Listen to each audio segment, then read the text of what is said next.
Welcome all to our virtual sharing of the weekly gospel. As we prepare to listen to the sacred scriptures, let us quiet our hearts and minds, ready to receive the word of God. May these words guide us in our journey of faith.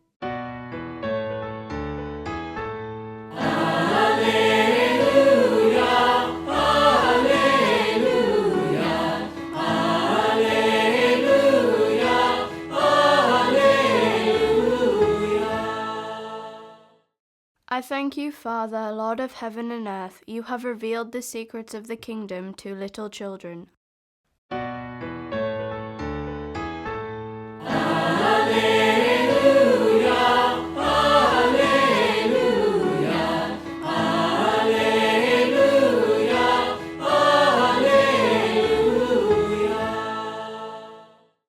A reading from the Holy Gospel according to Matthew.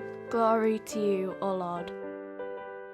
At that time, Jesus declared, I thank you, Father, Lord of heaven and earth, that you have hidden these things from the wise and understanding and revealed them to little children.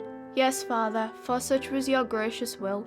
All things have been handed over to me by my Father, and no one knows the Son except the Father, and no one knows the Father except the Son, and anyone to whom the Son chooses to reveal him. Come to me, all who labor and are heavy laden, and I will give you rest. Take my yoke upon you and learn from me, for I am gentle and lowly in heart, and you will find rest for your souls. For my yoke is easy and my burden is light. The Gospel of the Lord. Praise to you, Lord Jesus Christ.